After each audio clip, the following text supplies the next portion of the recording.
For many of us, home is a sanctuary. It's a haven where we raise our families, lie our heads each night, and spend the majority of our lives. And sure, houses are built to last, but that doesn't mean our homes don't need an upgrade every now and then. Such was the case for Marianne Christensen's house in northern Norway. It had been in the family for years, originally bought by her grandfather way back in 1914.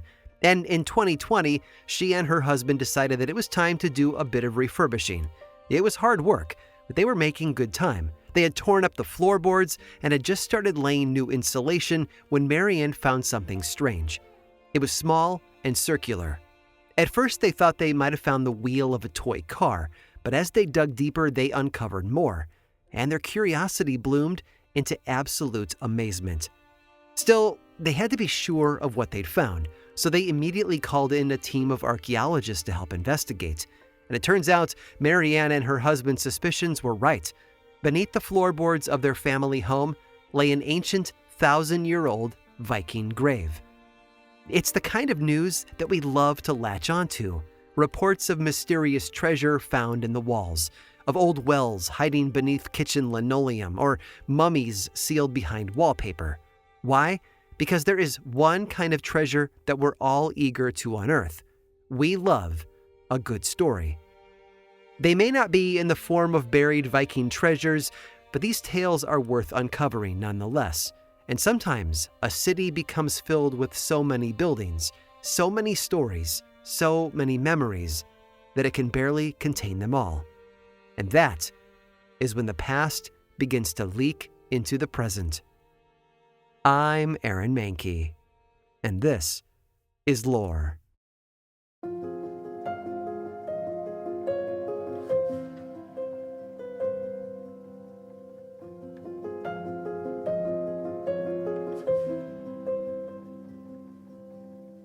When it comes to Eastern American cities, Atlanta is younger than many of them, at least younger than this New England resident is used to. But that doesn't mean it's devoid of history. Quite the contrary. Founded in 1837, the city was named to honor the Georgia governor at the time, or, well, really to honor his daughter, Martha Atalanta Lumpkin. Now, don't get me wrong, it wasn't for her middle name, Atalanta. No, it was actually her first name. You see, originally the city wasn't called Atlanta at all. It was called Marthasville.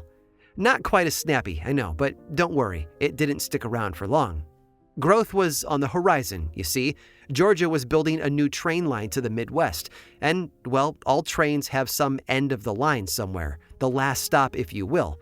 And for the Western and Atlantic train line, that stop was Marthasville. In fact, Marthasville became so heavily associated with this train that the city changed its name over to it to reference the Atlantic line, and so the name Atlanta was born. From that point on, Atlanta was an industry hub. Its position on the railroad made it a hotspot for trading and commerce. But from the very beginning, it was also home to tragedy.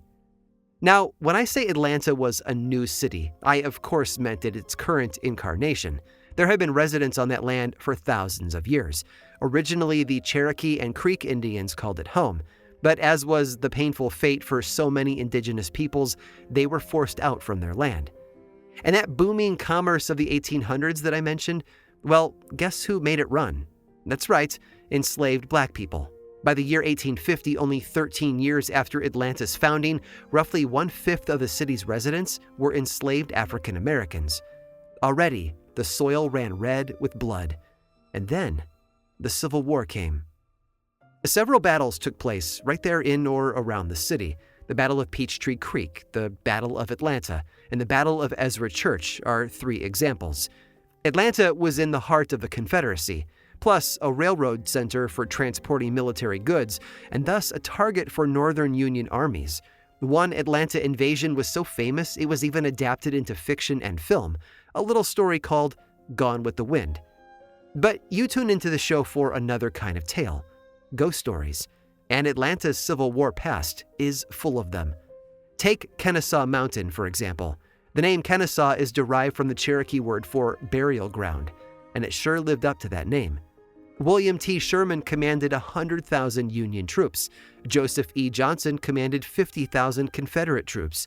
Both made their way toward Atlanta, skirmishing here and there along the way.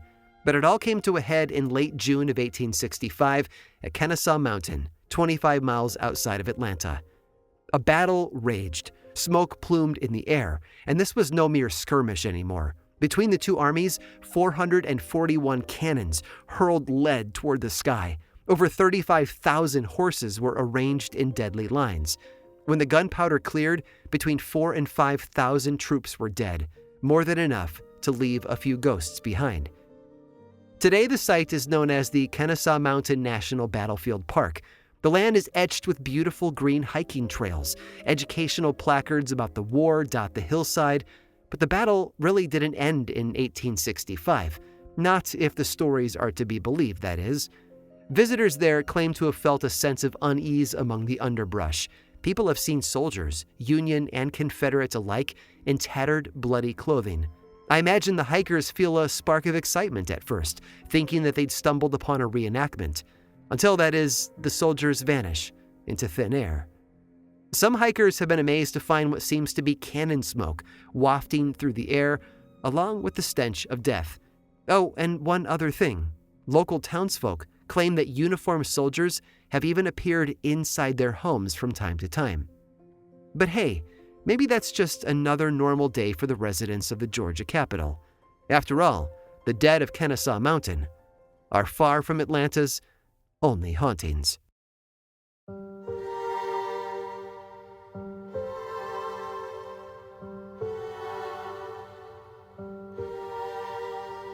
The old farmhouse was built around 1870. Like many historical homes, it had its own name, too, the Wren's Nest. It was the home of author Joel Chandler Harris from 1881 to 1908. He lived there with his wife and 9 children, only 6 of whom lived to adulthood. Harris was a white author known for his famous Uncle Remus stories which drew from traditional African-American folktales. And where did he learn those stories, you might ask? Well, from the enslaved peoples themselves. And while some insist that his adaptations subverted structures of white supremacy, others argue that he was profiting off the culture and history of a community who couldn't do so themselves, a chunk of change hefty enough to purchase a stately home. Today, the sprawling house is a museum, but if the whisperings are to be believed, it's still fully inhabited by ghosts. On one occasion, the museum director decided to relocate Harris's typewriter to another building, but as she tried to drive away with it, her car inexplicably shut down and refused to restart. Paranormal investigators have recorded mysterious voices on tape, along with strange banging sounds. The scent of candle wax sometimes lifts on the breeze, although the house, of course, is lit with electricity now. But most frightening of all are the full-body apparitions. It's said that there are 2 little boys who play on the steps, believed to have been Harris's grandsons who died in infancy, right there on the property. 2 of Harris's sons have been seen as well, one even standing in the room where his father died.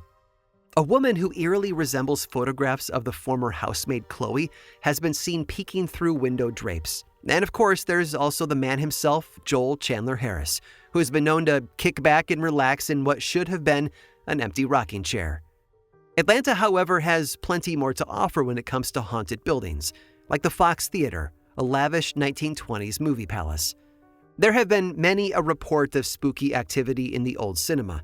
And hey, to be fair, if I were a ghost, I would want to live there too. It's regal and ornate, originally built in 1928 as headquarters for the Shriners, and designed to mimic the soaring mosques of the Far East. Picture wide domes, gold leaf, lush textiles, and sweeping archways. Ultimately, though, the Shriners realized that a building like that would be too expensive to maintain on their own, so they leased it to film mogul William Fox, as in 20th Century Fox. His company turned the place into a breathtaking cinema, which boasted the second largest theater organ in the world, nicknamed the Mighty Mo, after the Moeller Organ Company that built it. While many a world-class player has laid their hands on the great machine, one organist, a guy named Bob Van Camp, was the resident player of the Mighty Mo for 25 years. He was so connected to the instrument that when he passed away, his ashes were allegedly sprinkled in the attic over the organ chambers. According to legend, you can still hear him playing with love and skill on long, quiet nights.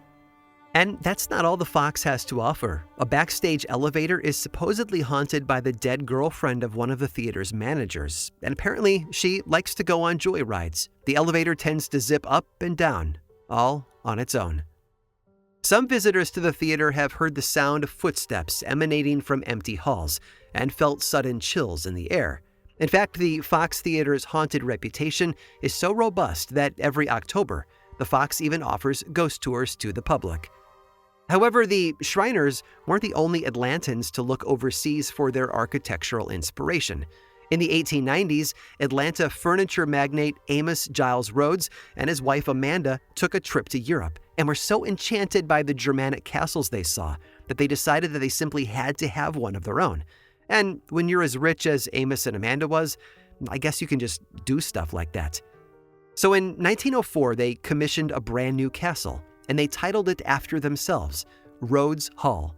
This looming, opulent building was constructed out of carved granite, and they spared no expense, inside or out. It's so stunning, in fact, that today Rhodes Hall is even used as an upscale wedding venue. Now, you might think that a shiny new castle like that wouldn't hold the same shadowy forces as an ancient one, but you'd be wrong, because Rhodes Hall seems to be very, very haunted. Paranormal investigators have captured everything on camera, from doors slamming and children laughing to mysterious flickering lights. Some visitors feel a hostile presence upon entering, as if whoever or whatever is there with them wants them to leave. Some have even seen a menacing figure known only as the Shadow Man lurking in the basement, and others claim to have come upon a spectral old woman, believed to be Amanda herself, who is said to have died inside the house. But the Wren's Nest, the Fox Theater, and Rhodes Hall are all nothing compared to the most cursed place in all of Atlanta, the Weinkauf Hotel.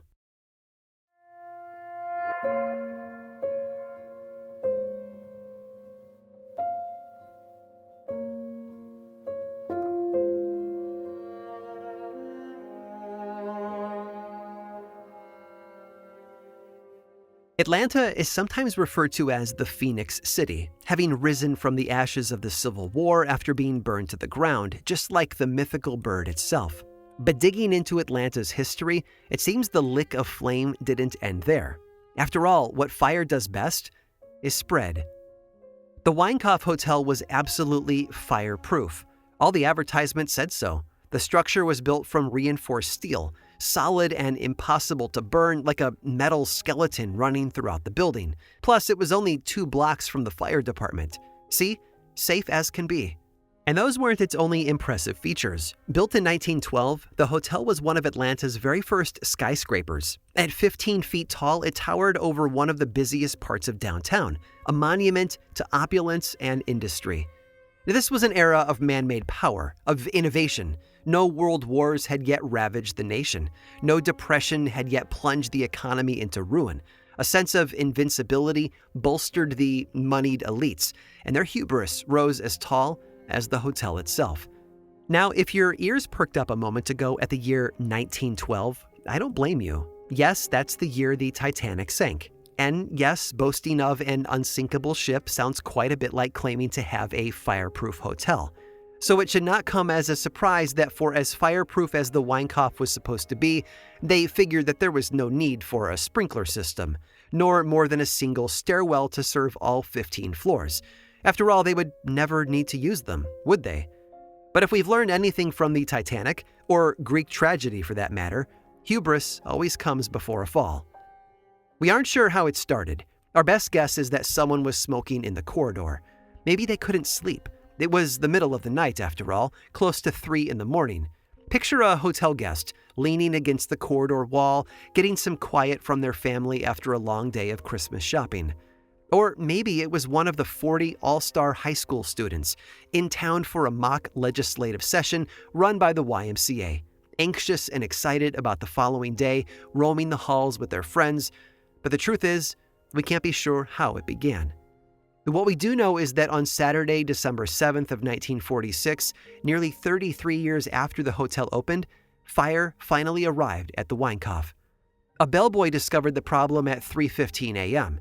He'd been attending to a call on a fifth-floor room, and he started back down the stairs toward his desk, but he never made it, because when he arrived at the third-floor corridor, he found it full of smoke, and his exit blocked by flame. The fire spread quickly after that, filling up the stairwell and trapping everyone above the third floor where they were. And while steel can't burn, other things can, like lush wallpaper layered 7 sheets thick, and wooden doors, and corridor walls finished with painted burlap. Those hungry flames devoured all of it. People flung their windows open, desperate for fresh air or even escape, which only fueled the inferno as the fire drank down each new burst of oxygen. The night manager called room after room, trying to warn the guests, but those calls tied up the phone line, meaning that the fire station wasn't reached until 3:42 a.m., nearly a half hour after the fire was discovered. By the time the fire trucks arrived, people were already desperately trying to escape. Many jumped from their room windows, some leaping nearly 70 feet to their deaths. Others attempted to jump to the mortgage guarantee building across the alley, with many missing their mark and falling to their deaths on the sidewalk below. A few people even made homemade ropes from their bedsheets and tried to climb down with them. Soon, the alley became a hazardous minefield of falling bodies. To the firefighters' credit, they arrived within 30 seconds of the call, with 385 firefighters, 22 engine companies, and 11 ladder trucks in tow. But even this firepower, no pun intended, was no match for the blaze. For one, there were just so many bodies falling from the sky that the firefighters had trouble getting close enough to the building without being injured themselves. And even when they did, their ladders weren't long enough to reach the top. In fact, they could only get to the 8th floor, about halfway up. So by dawn, 119 of the 280 hotel guests were dead, making it the deadliest hotel fire in American history. Oh, and remember those high school students? Only 10 of the 40 survived.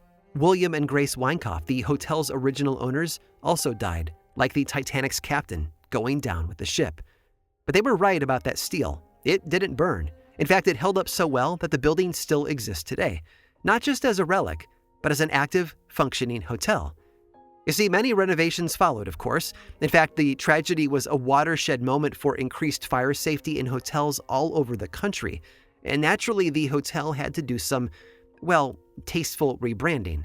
But 5 years later, in 1951, the Weinkauf reopened as the Peachtree Hotel. Once again, its corridors filled with travelers, guests bustling on trips to the city, shoppers and sightseers, many with no knowledge of the horrors the halls had seen.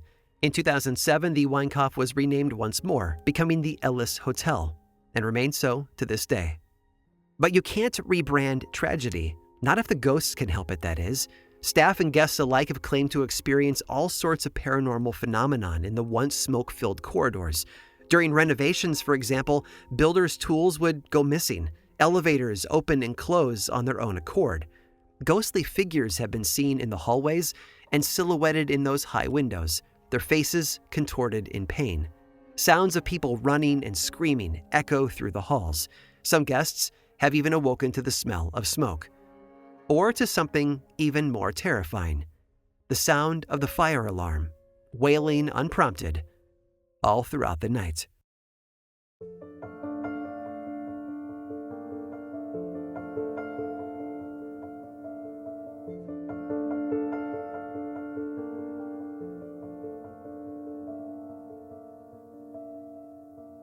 They never saw it coming. When the guests of the Weinkauf Hotel checked into their rooms during that cold December day of 1946, they had no way of knowing that their stay would end in tragedy. They unpacked their suitcases, slipped into a bed that wasn't their own, and went to sleep, only to wake up to unimaginable horror. It's a story as American as apple pie and baseball. That is the story of corporate pride and the death toll it leaves in its wake. It ranks right up there with the Boston molasses flood and the Triangle Shirtwaist Factory fire. And it feels a lot like the myth of Icarus, a young man with lofty dreams who flies toward the sun only for the heat to melt his waxed wings and send him plummeting to his death. I imagine William and Grace Weinkauf felt something like Icarus that night, their skyscraper too close to the sun. Today, Atlanta is a thriving capital city. It's known as one of the birthplaces of the civil rights movement, as well as being the literal birthplace of Dr. Martin Luther King Jr. From a thriving hip-hop scene and verdant city parks to a bustling culture of food, sports, and art, the place that was once called Marthasville has charged boldly toward the future. And yet the past can't help but linger. One last thing. Remember that ghostly fire alarm that still sounds in the Weinkauf on occasion?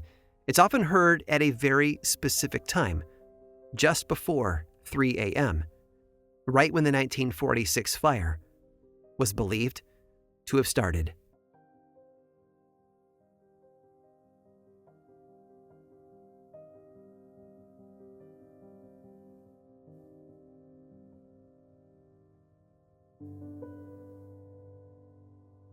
I hope you enjoyed our stroll today through the ashes of Atlanta's history. But look, I get it. Maybe all these ghost stories are a little hard to swallow. After all, the proof is dubious. But here's the thing. Sometimes the scariest part of a ghost story isn't the ghosts at all, but the people. And I have one more tale to prove it. Stick around through this brief sponsor break, and I'll tell you all about it.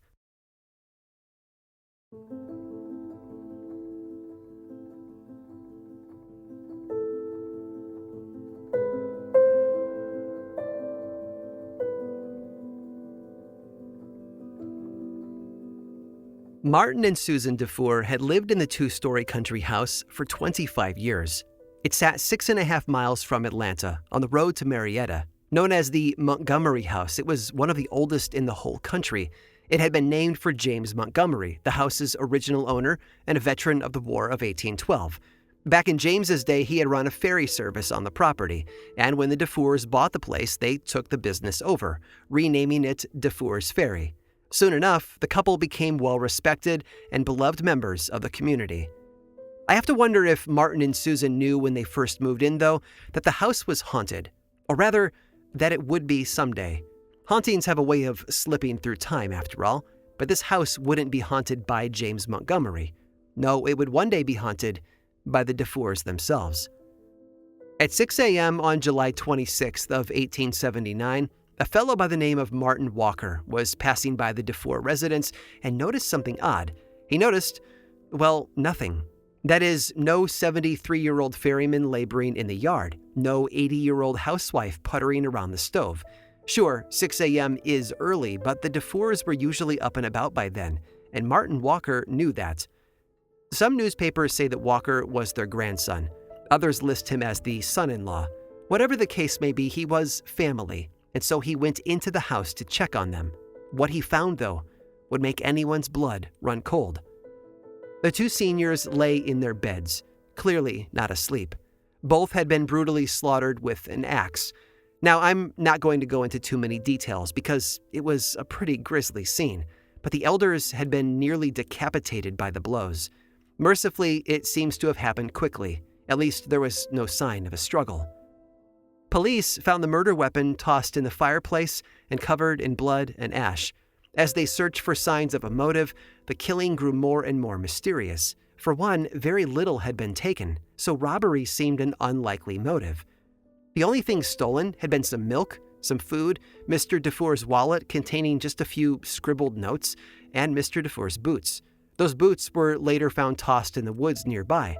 All the couple's valuables were left untouched, including $18 in silver sitting right there in the bureau, the equivalent of about $500 today. So, who had killed them? And more importantly, why? Well, the townsfolk had an idea. You see, the day before their deaths, two travelers had asked the couple for a place to stay, but the Dufours had turned them away. So everyone figured that it must have been those drifters taking out their revenge. Because of that, the case was immediately spun into anti-homeless propaganda. There is nothing more dangerous, one newspaper published just 4 days after the killings, than this horde of ruffians that infests the byways of our land. Predatory, hungry, and destitute, they skulk through our country like wolves. As a result, a number of homeless individuals and travelers, primarily black men, mind you, were taken in for questioning. But ultimately, no proof was found. The story of the two travelers was certainly convenient, but it ultimately didn't seem to hold any water. And so the hunt continued. But here's the deal. There's one vital detail that lifts this story out of the realm of regular horrific true crime and into a whole new world of chilling. You see, above the Dufour's bedroom was a small attic, accessible only by a ladder. It was rarely used by the family and typically kept closed. But when the police inspected it after the killings, they found an unmade bed, fresh crumbs on the floor, and muddy footprints on the floor and windowsill. There was even human excrement in the corner, as if someone had been stowed away up there for a while.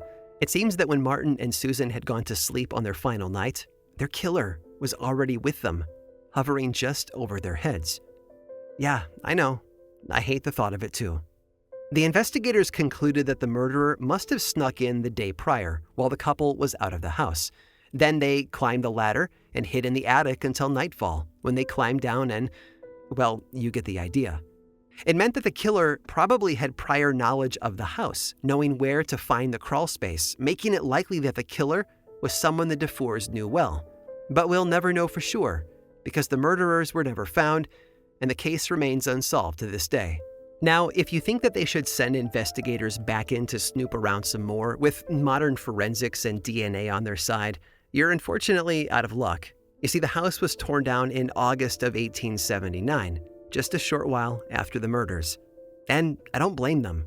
Some walls have simply seen too much to stay standing. The house may be gone, and the centuries may have passed, but there may be one person still around who could help crack the case: Susan Dufour herself. You see, legend has it she wanders the former grounds of the old Montgomery house to this very day, looking for her husband perhaps, or looking for the killer.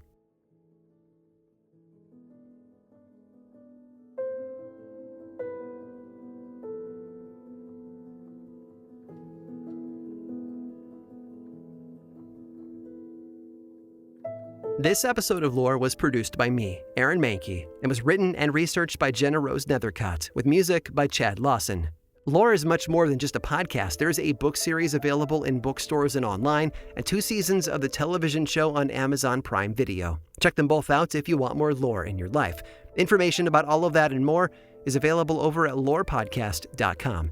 And you can also follow this show on YouTube, Threads, Facebook, and Instagram. Just search for Lore Podcast, all one word, and click that follow button. And when you do, say hi.